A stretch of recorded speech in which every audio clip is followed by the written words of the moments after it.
वो सिर्फ 24 साल के थे, घायल थे, उनके हाथ में प्लास्टर था, फिर भी राइफल पकड़ी थी और दूसरे हाथ में भगवत गीता। 3 नवंबर 1947 को ये युवा सेना अधिकारी पाकिस्तान और कश्मीर के बीच खड़ा हुआ था।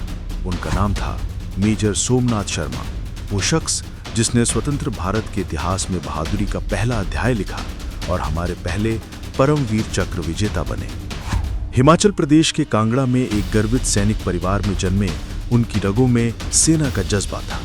उनके पिता major general Amarnath Sharma army medical corps में सेवा करते थे। उनके भाई भी बड़े सेना अधिकारी बने।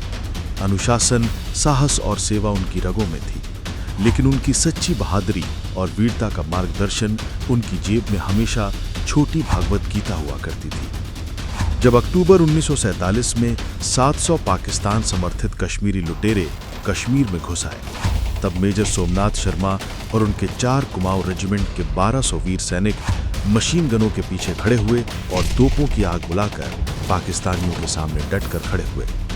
गंभीर रूप से घायल होने के बावजूद उन्होंने पीछे हटने से इनकार कर दिया और अपनी अंतिम सांस तक लड़े।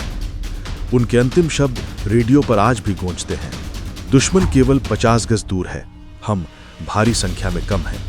मैं 1 इंच भी पीछे नहीं हटूंगा, लेकिन अपने अंतिम सैनिक और अंतिम गोलियों तक लड़ूंगा। और जब बदगाम में लड़ाई खत्म हुई और चारों तरफ धूल शांत हुई, तो मेजर सोमनाथ शर्मा वहीं गिर पड़े, हाथ में फटी हुई भगवत गीता और खून से सनी हुई उनकी वर्दी। उनका शरीर थमा हुआ था, लेकिन उनका मिशन पूरा हो चुका था। उन्होंने अपनी अंतिम सांस तक लड़ते हुए कश्मीर और श्रीनगर हवाई अड्डे को सुरक्षित किया।